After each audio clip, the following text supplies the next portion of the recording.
कि देखो भाई, आप तो गंजे हो तो आप नहीं जाओ, और आप आंखों से अंधे हो, इसलिए आप शादी में मत जाओ। लेकिन नहीं तो अंधे महाराज माने और नहीं तो गंजे महाराज माने, और दोनों लोग चलने को तैयार हो गए। जैसे ही महाराज जब दोनों लोग चलने को तैयार हुए, इधर जाकर के महाराज जब पहुंच गए ही तो इधर भोजन करने के लिए जैसे ही महाराज बैठाला गया, तो पहले महाराज जब बारातें जाती थी तो बैठाल करके खाना खिलाया जाता था, हैं दादा लोग। अब तो महाराज खड़े खड़े आओ और खड़े खड़े खाओ, खड़े ही खड़े जाओ। अब तो बफर सिस्टम चलने लगा है। इधर महाराज तो जब पंक्ति लगा दी गई तो एक पंक्ति में बैठे हैं महाराज अंधे, और अंधे के पीछे बैठे हैं गंजे महाराज। जब सब लोगों के पास में पत्तल हो गई, उसके बाद में महाराज डिबुआ भी हो गए। आंधी का ऐसा झोंका आया तो महाराज पत्तल भी उड़ गई और डिबुआ भी उड़ गई। सब लोगों को दिखाई देता था तो भाई सबने अपनी अपनी पत्तल डिबुआ उठा लिए, लेकिन अंधे महाराज को दिखाई नहीं देता था तो उन्होंने अपनी नहीं उठाई। तो महाराज गंजे महाराज को थोड़ा तरस आ गया है। ऐसा करते हैं कि इन भैया को दिखाई नहीं देता है तो हम ही उठा करके इनकी पत्तल रख दें। तो उन्होंने पत्तल ली और डिबुआ लिया, उनको दे दिया। फिर से सब लोग अपनी अपनी लेकर के बैठ गए। फिर से आंधी का झोंका आया, फिर से उड़ गए। तो महाराज फिर से सबने अपनी अपनी पत्तल उठा ली तो गंजे महाराज को फिर से तरस आ गया। गंजे महाराज ने फिर अंधे महाराज की पत्तल उठा करके दे दी। इधर महाराज गंजे महाराज ने सोचा इनको दिखाई देता नहीं है, बार बार आंधी आ जाती है, पत्तल डिबुआ उड़ जाते, ऐसा करते। उन्होंने देखा है वहीं पर ईंट को महाराज रोरा पड़ो तो उनने उठा उनकी पत्तल पे रख दो। अंधे महाराज की पत्तल पे गंजे महाराज ने रख दिया। तो गंजे महाराज ने जैसे ही रखा है तो अंधे महाराज नहीं समझे, उन्होंने समझा कि ये बर्फी का पीस आ गया। तो अंधे महाराज ने उठाया तो वो खाने लगे। अब अंधे महाराज मन में विचार करते हैं, हमें ऐसा लगता है कि हलवाई ने मिठाई ज्यादा चढ़ा दी इसलिए टाइट हो गई। अब अंधे महाराज तो उस रोरा को काट रहे। अब भाई ईंट है तो कहां से कट जाएगी। अब वे काटते रहे, जब उनसे नहीं कटी, महाराज खाते रहे तो वो ईंट का रोरा था नहीं फूटा, तो उन्होंने लिया और ऐसे पीछे फेंक दिया। जैसे ही महाराज फेंका तो गंजे महाराज कहने लगे भैया मेरी तो फूट गई। अंधे महाराज ने कहा है भैया तेरी फूट गई तो तू खाए ले, लेकिन मेरी नहीं फूटी, हमने तो फेंक दी। बोलिए गोविंद भगवान की।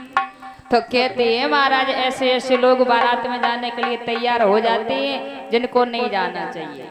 और कमेटी वाले भैया 1 मिनट मेरे पास में आ जाएं पहले।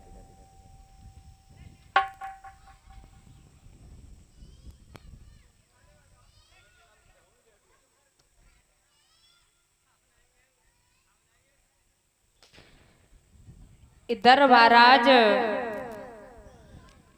श्री सुखदेव जी वर्णन करते हैं, हे राजन परीक्षित, जब इधर भोजराज कंस ने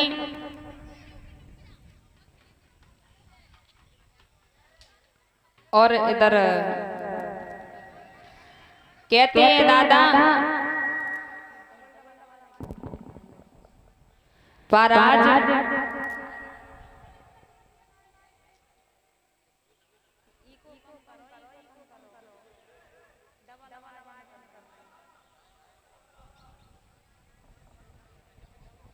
इधर महाराज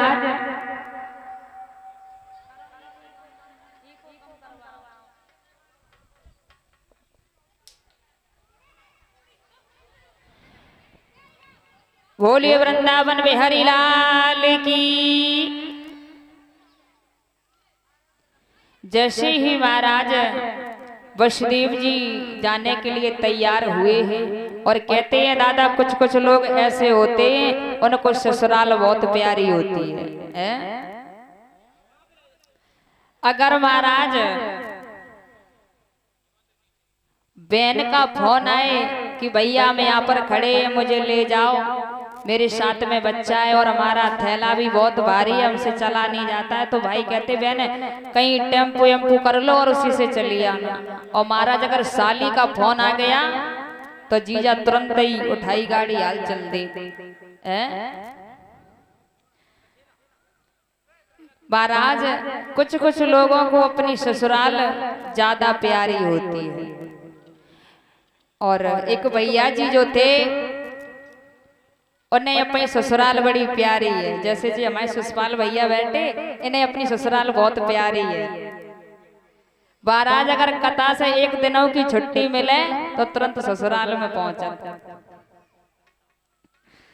महाराज एक भैया जी जो थे उन्हें ससुराल बड़ी प्यारी थी। उन्होंने एक बार मन बनाया है कि हम ससुराल में जाएंगे, वो भी 1 महीना से पहले लौट के नहीं आई है, चाहे कुछ भी हो जाए। उन्होंने अपना बैग लगाया और ससुराल जाने के लिए तैयार हुए। और माफी चाहूंगी अगर कोई यहाँ पर दामाद बैठे हैं तो बुरा मत माने। महाराज उन भैया ने विचार बनाया है कि हम ससुराल जाएंगे, वो भी 1 महीना से पहले लौट के नहीं आएंगे। उन्होंने बैग तैयार किया और चलने को तैयार हो गए। जैसे ही महाराज तैयार हुए हैं तो इधर चलने लगे हैं, तो जाकर के महाराज ससुराल में पहुंचे हैं।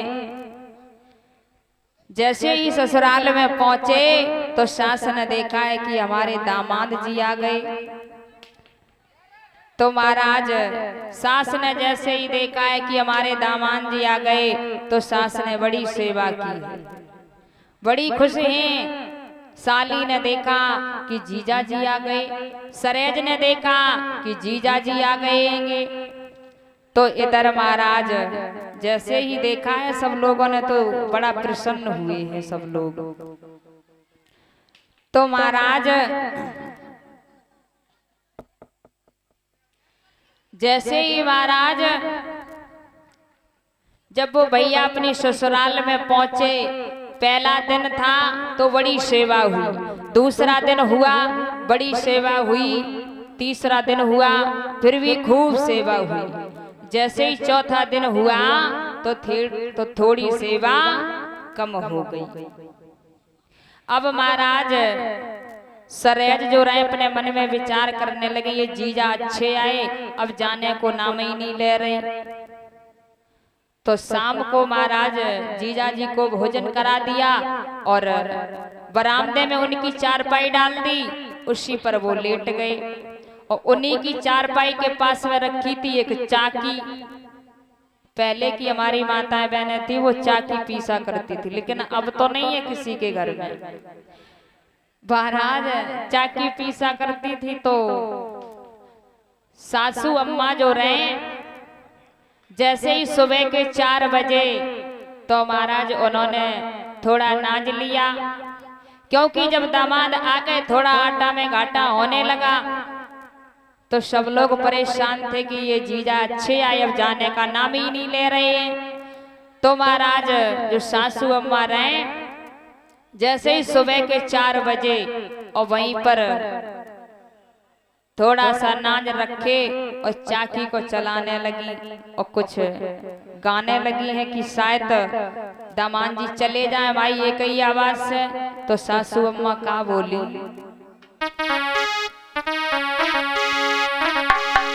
के भाव भोरारो पड़ गई हो,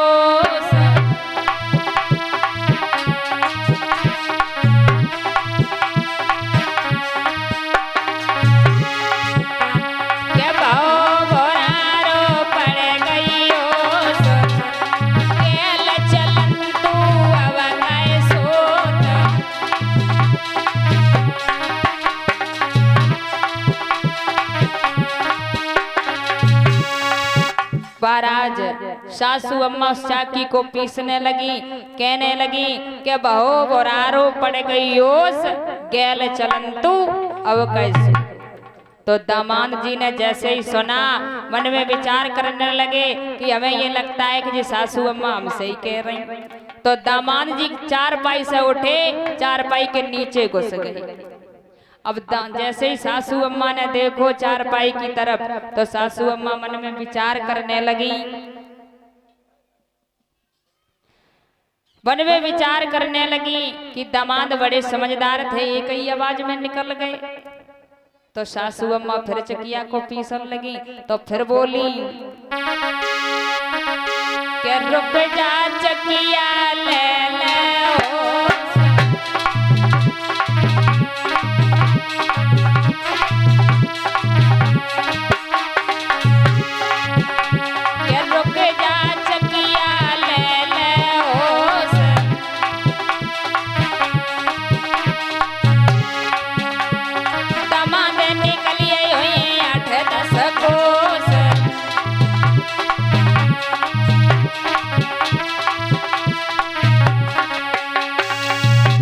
महाराज जैसे ही सासू अम्मा ने कहा कि रुक जा चकिया ले ले होश, दमाद निकलिए हुए 8-10 कोस।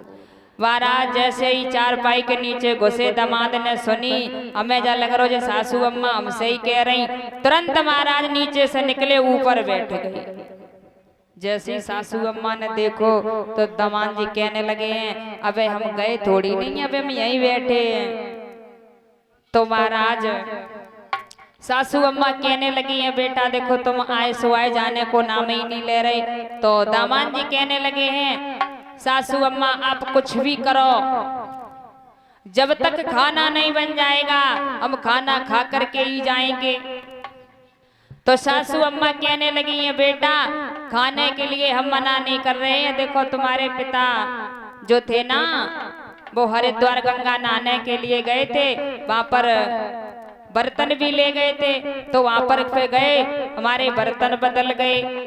तो दामाद जी कहने लगे बर्तन बदल गए तो कोई बात नहीं है। तो सासू अम्मा बोली है कि सुनो बेटा हमारे बर्तन बदल गए और मेरे बटुआ कौन सा है। तो बोली है कि मेरे बटुआ को नाम मदन गोपाल, 6 महीना में हमें बने ये दाल।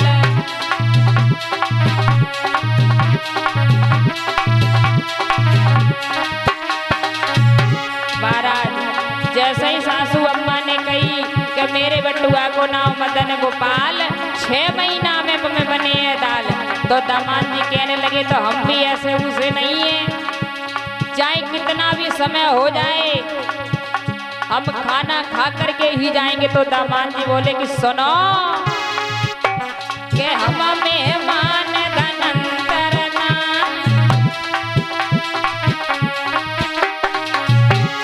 साल पलट जाए तब घर जाए।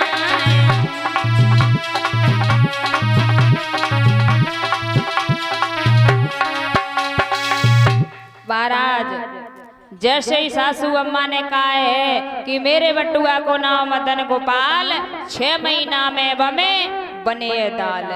बोले बेटा तुम्हारे पिताजी गए थे तो बर्तन बदल गए, इसमें 6 महीना में दाल बनती है। तो दामाद जी कहने लगे हैं कि हम मेहमान धनंतर नाई, साल पलट जाए तब घर जाए, ऐसे नहीं जाएंगे, हम खा करके ही जाएंगे चाहे बेशक साल बदल जाए। तो महाराज अब सासू अम्मा बड़ी परेशान कि दामाद आए सुआए जावे को नाम ही नहीं ले रहे। तो महाराज उनकी सरेज जो रहे सरेज तो अपने पति से कान लगी है देखो तुम्हारे जो जीजा आए, जो जीजा आए सुआए जावे को नाम नहीं ले रही है, अब या तो तुम्हारे ये जीजा ही रहेंगे या हम ही रहेंगे। तो महाराज वो भैया कहने लगे हैं तो हम क्या करें, अब जीजा आए सुआए नहीं जा रहे तो क्या करें। कहने लगे कि हम और तुम लड़ाई करने लगो। तो जीजा लड़ाई सुन के खुद ही भाग जाए। काय सरज ने कि तुम ऐसा करना कि मेरा हाथ पकड़ के भीतर कमरा में ले जाइयो और कमरा की किवाड़ बंद कर लेना और तुम हमारे जो हम ये घाघरा पहने इसी घाघरे में लाठी मारना, हम जोर जोर से चिल्लाएंगे लेकिन हमें मारियो ना। महाराज जैसे ही काय तो इधर उन भैया ने अपनी पत्नी का हाथ पकड़ा, जाकर के महाराज अंदर कमरा में ले गए और कमरा के गेट बंद किए। जैसे ही महाराज मारने लगे तो इधर जीजा ने समझा कि हमारी वजह से लड़ाई हो रही, तो जीजा वहां से चले। गांव के पास में एक बिठा था, उसी बिठा में जाकर के छुप गए। जैसे ही महाराज वो लोग अंदर से बाहर आए, देखा है कि जीजा है नहीं, तो महाराज जो भैया थे वो कहने लगे कि सुनो कि मैंने तुम्हारे मारी ना,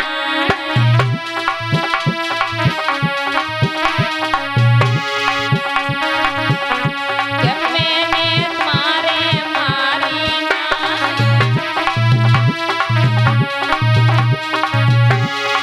महाराज जैसे ही भैया ने कहा है तो इधर वो कहने लगी कि सुनो तो स्वामी मेरे दर्द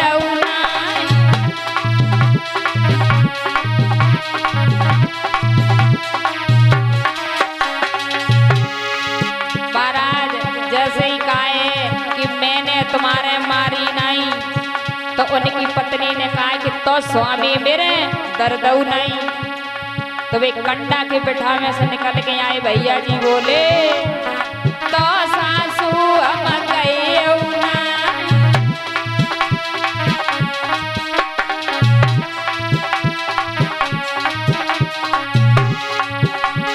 मैंने तुम्हारे मारी नहीं, तो स्वामी मेरे दर्द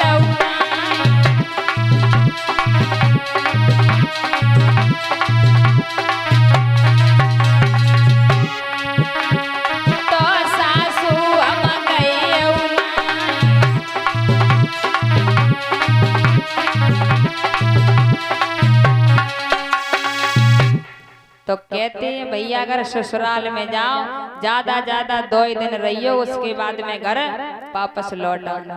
बोलिए गोविंद भगवान की। इधर महाराज श्री सुखदेव जी वर्णन करते हैं, हे राजन परीक्षित, महाराज जैसे ही वसुदेव जी बारात लेकर के पहुंचे हैं, बड़े हंसी खुशी के साथ में वसुदेव और देवकी के साथ में विवाह हुआ है। इधर महाराज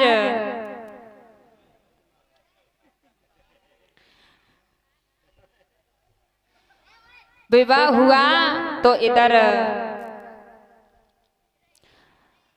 भोजराज कंस कहने लगा है कि मैं अपनी बहन देवकी को अपने हाथ से विदा करूंगा।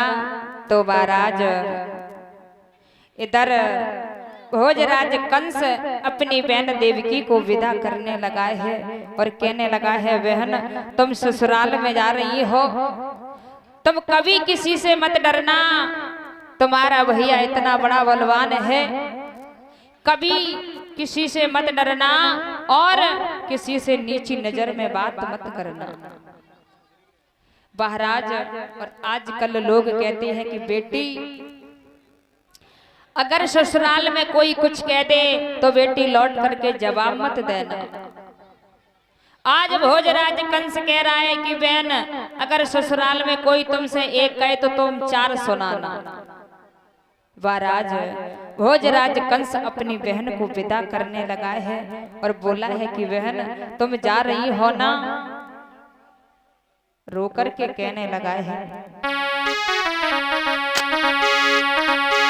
कि जा मेरी बहन तू रही है सुपारी, जा मेरी बहन तू रही है सुपारी।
भोजराज कंस अपनी बहन देवकी को विदा करने लगा है।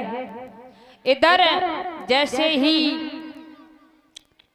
देवकी जाने के लिए तैयार हो गई, आज सभी लड़कियों को गले से लगी है, सबने विदा किया है बड़ी हंसी खुशी के साथ में। भोजराज कंस कहने लगा है मैं अपनी बहन देवकी को अपने रथ से ही अपनी बहन को छोड़ने के लिए जाऊंगा। इधर महाराज भोजराज कंस ने अपने रथ को सजवाया है, इधर अपनी बहन देवकी को छोड़ने के लिए तैयार हुआ। क्योंकि भोजराज कंस ने सोचा है कि हमारी ये बहन देवकी है, कब तक ये जाएगी, ऐसा करते हैं कि हमें इसको छोड़ करके आए। तो इधर महाराज जैसे ही अपनी बहन देवकी को विदा करने लगा, तो इधर भोजराज कंस ने अपनी बहन को जैसे ही बैठाला है, तो इधर चला है।